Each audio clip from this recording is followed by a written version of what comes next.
G'day guys, welcome to Rumball's Fish Room. Just let me have a sip of my coffee. Oh, I've got a big day ahead of me. I need that bit of caffeine to get me going. So today Rumball's Fish Room is actually today Rumball's tiling.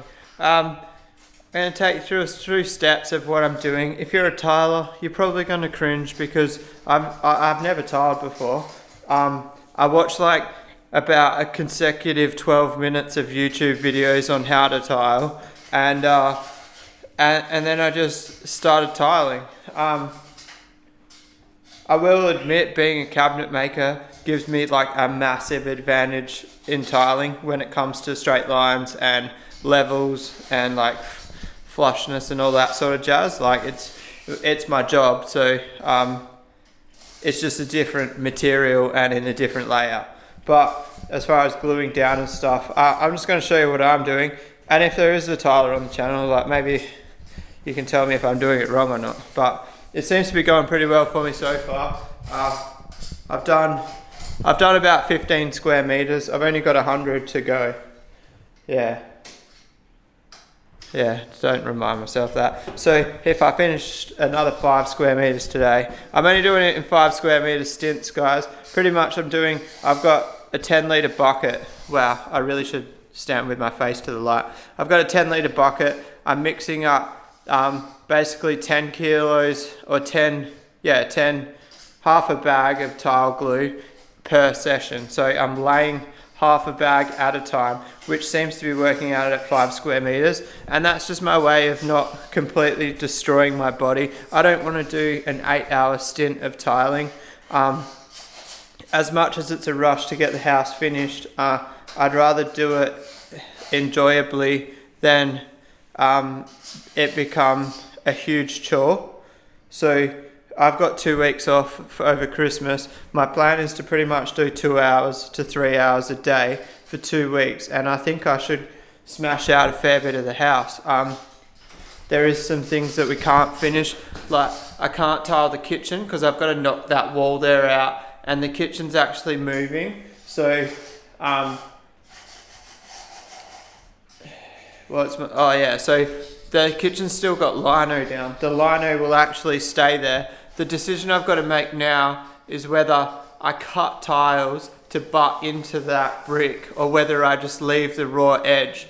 Because obviously the raw edge is going to look ugly, but in like 6 to 12 months time I'm going to be redoing the kitchen and I'm going to be covering the tiles that I cut there, so it's going to be a waste of tiles. And if I end up being tight with tiles, that's going to upset me. So I don't know, drop a comment below, let me know your opinion on that. I kind of think just leave it raw and live with it. Put like the bar stools or something there that can take your eye away from it. I've lived for 4 years with concrete floors. I doubt one concrete edge in the kitchen is going to upset me too much for 6 months or so. But yeah, the problem is, even though I'm a cabinet maker, it's actually kind of got a disadvantage because I want to go like quite high end with my kitchen. So even though the kitchen's going to cost me a fraction of the price of you going and buying one tomorrow, the products that I want to use in my kitchen are going to be quite expensive. And what I'm doing with my cupboard doors, I've never seen it done before, and it's going to be a lot of work. The doors aren't going to be too expensive. The main expense is going to be the tops and the appliances. But anyway, guys, this is a tiling video. I don't know why we're banging on about the kitchen. I'll probably go into a fair bit of detail when I do the kitchen on the channel. I know it's a fish channel, but it's my job, and I think there seems to be a lot of cabinet makers or ex-cabinet makers that watch my channel. So you might find it interesting, you might not. But don't forget, guys, if you don't find a video interesting, I'm not going to be offended if you just skip the video and don't watch it. Like, I can't tailor to everyone in every video, but I just want to show you my life experiences, really. So let's go to the first step of concreting, tiling my floor, which is probably the worst step.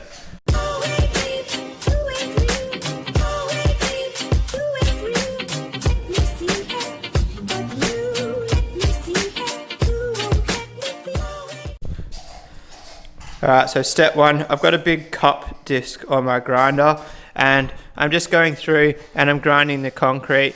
If you're going to do this, just be very careful. It is a really aggressive disc in the grinder. If you listen when it starts, you can actually hear, and you shouldn't do this one-handed, the grinder struggles to kick on. I'm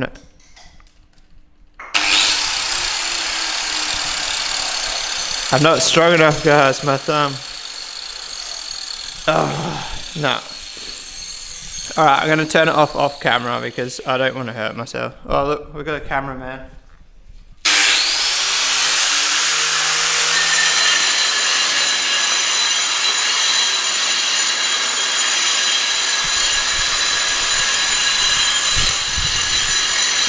Alright, so I'm not even putting any pressure down or anything.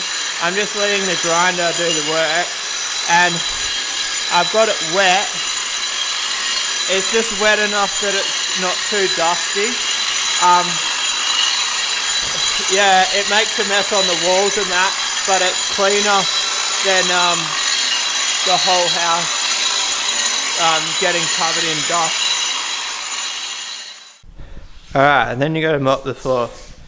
I know this is a predominantly male channel, so some of you might not understand this concept, but I'll show you. You just like squeeze the mop out and then clean the water up. So I put like a lot of water down and then now picking the water up.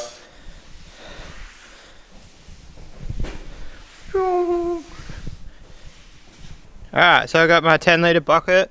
I put like 2 litres of water in there. You really don't need much water. And then we pour the powder in. Well, I missed. Do it somewhere where you don't mind the lawn dying. Hot tip someone at work gave me. You pour the powder in until you see the powder raise out of the water like that. I don't know if you guys can see it that well. And then that's when you mix it, and it's usually a good consistency. If you've got like a 240 volt drill, I'd suggest using that. It's definitely I need more powder than that.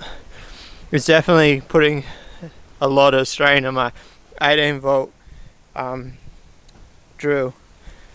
Yeah, but anyway, I'm going to do this off camera because I need 2 hands to hold that bag. I've just spilt it everywhere. Alright guys, so I had a few odd ones there I wanted to lay, so I just laid them before I started filming, and I've had to wait for the floor to dry a bit. I kind of mixed the glue up a little bit too early, so while I was waiting I cut up like my next 4 end pieces. I'm starting at this end because this end's seam, and then that end's got skirting, so that end can be a rough cut. This end I've tried to cut them a bit nicer, you know. The mud doesn't go as far as I was expecting. I am using an 8mm trowel.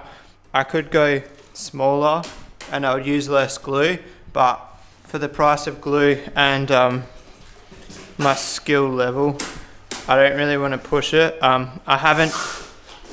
I didn't like wet screed the floor or anything. I'm laying it straight on the original concrete. So I have ran into a couple of lumps. One over there, I actually got the cup grinding disc and ground the bottom of the tile just to make it flat. Probably could have just left it raised, but I didn't want to. The hardest part I kind of find is like on the edge here, like trying to get a good amount of glue in there. But I guess that's what the end of this tile's for here. And from what I am presuming, or what I've watched on YouTube, is you want to keep your lines going across the tile, so that way when you're pushing it down, the air can escape from underneath it.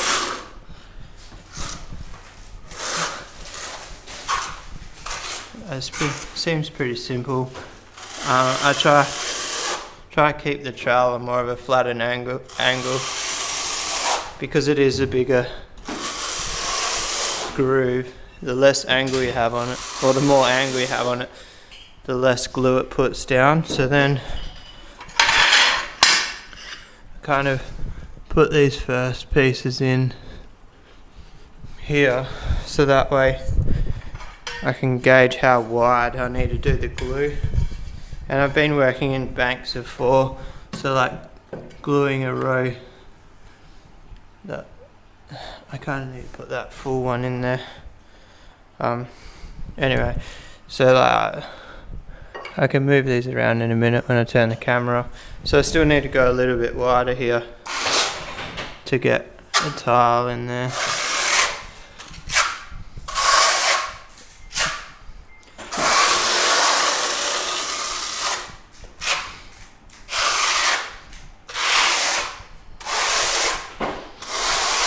Find it kind of like soothing, like drawing those lines with the trowel.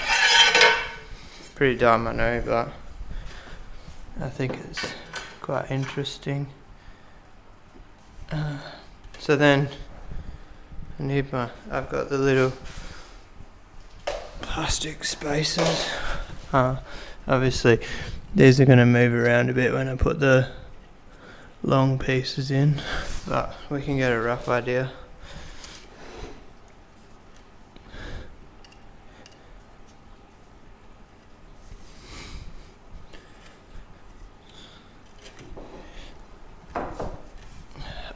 So now I'm going to go off camera, guys. I really need to concentrate because obviously I'm not over familiar with this, but basically I do that and then that gives me my line of how much glue I'm going to do, and I try to do like a few meters of glue at a time, and it makes it quicker when it comes to tiling.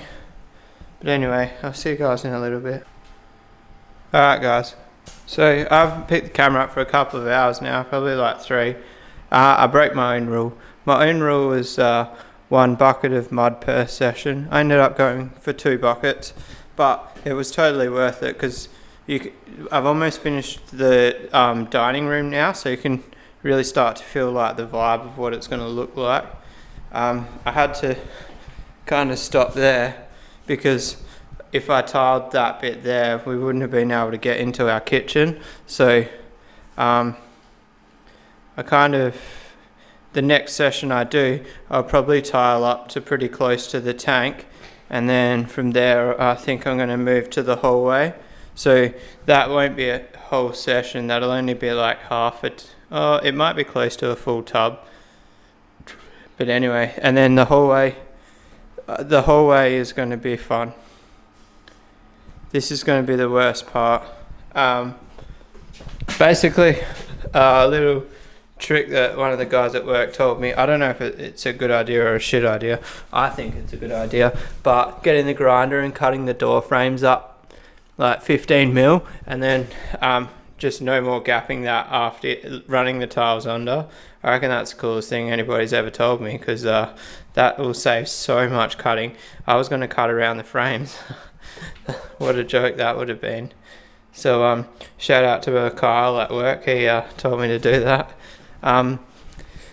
Probably if you're a flooring guy, you're probably laughing and thinking that's a real simple thing, but I never would have thought to do that. The only annoying thing about it, well, is I'm gonna have to take all the doors off. But I guess I would have had to take the doors off anyway. It would have been a pain in the ass to tile over the doors.